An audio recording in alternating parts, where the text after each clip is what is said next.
Welcome to the Cyber Den, your weekly dose of tech and games.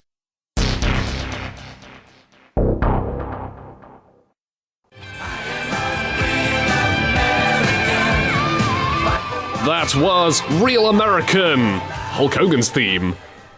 You know, I am a real American myself, fighting for the right of my dear listeners here on the Cyber Den.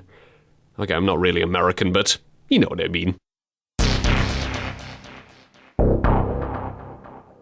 Gary Schwartz. You may best know him for playing the heavy weapons guy and the demo man from everyone's favourite war-themed hat simulator, Team Fortress 2.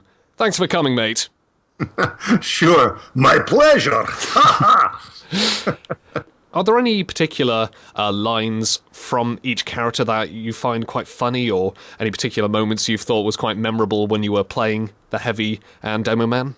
Well, yeah, that's definitely, when when I'm drunk as a demo man and drinking my scrumpy, I just have a lot of fun kind of going off on that. And although the lines are all scripted, every once in a while they'll say, what have you got? Come up with something. And so I'll just, in the character, keep going along, and sometimes they use it.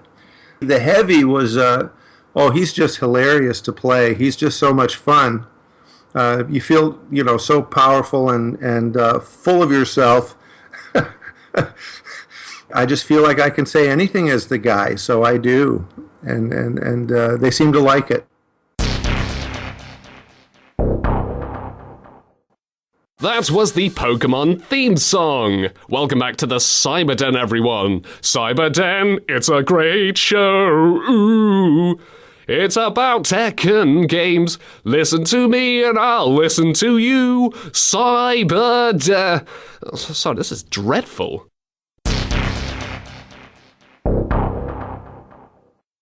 Let's go over a quick tech and game fact. Did you know, dear listener, in Borderlands 2 there are two skag enemies. Skags are like these lizard dog mutant kind of creatures. There are two skag enemies called Pimone and Tomba, a reference to Timon and Pumbaa from The Lion King. What do you think their motto would be? Would it be Hakuna Matata, maybe? The strange game of the week.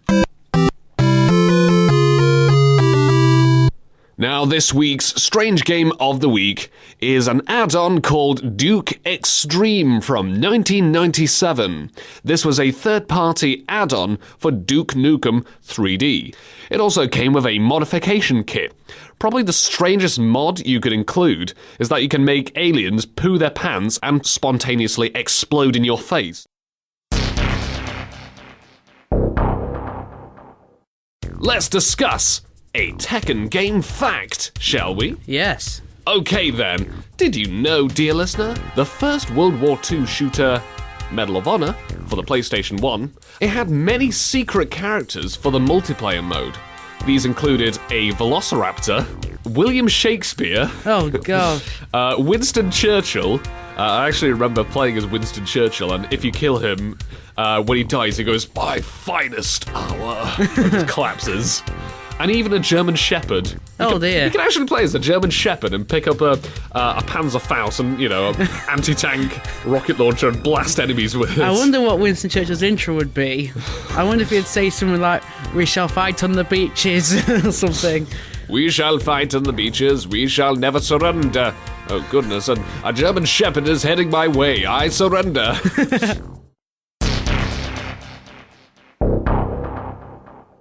Let's discuss one of my favourite parts of the show, the Strange Game of the Week. Now, this week's Strange Game of the Week is NBA Jam Tournament Edition. This basketball game had some really wacky secret characters. These included Scorpion and Raiden from Mortal Kombat, three of the creators of Mortal Kombat. You got Will Smith and Jazzy Jeff from The Fresh Prince of Bel-Air. Chilling all max and relaxing all cool and shoot some b-ball up around the school. You got Bill and Hillary Clinton, Al Gore. Oh dear. Yeah, he's super ethereal. It's my pig.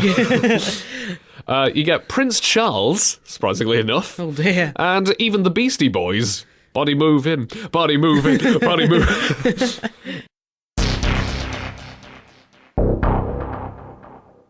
Dan says the worst game of 2014 was WWE 2K15. Like I said, it's literally like Vince McMahon walked in and said, "All right then, everyone, we're going to have John Cena on the front cover, and we're going to take away all this." Or maybe Vince McMahon walked And if in. you don't do that, you're fired.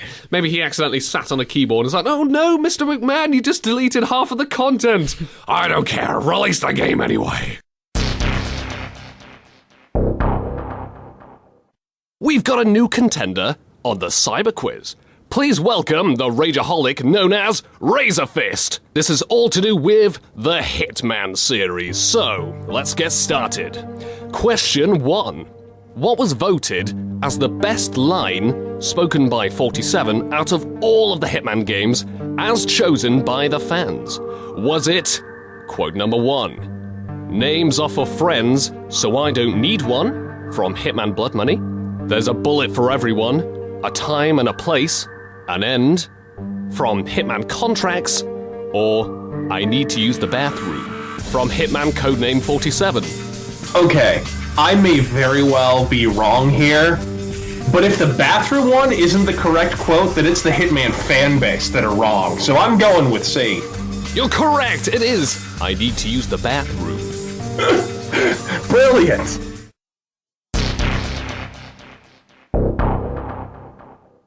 Now, this user gave it a negative review. He or she said, "It's the latest rootinest, tootinest, artsy indie platformer for some fat, lazy nerds. If you like killing gaming and unoriginal pieces of poo, be sure to pick this one up." Wow. Okay. That deserves an applause. That was just flawed. In fact, no, I'm going to play this. That was, without a doubt, possibly one of the worst reviews I've ever read in my whole entire life, and I've read some really bad ones. Some of them were I'm my making own. up English words as well. Yeah, rootinest, tootinest, artsy indie platformer for some fat, lazy nerds. What writes this stuff? No idea.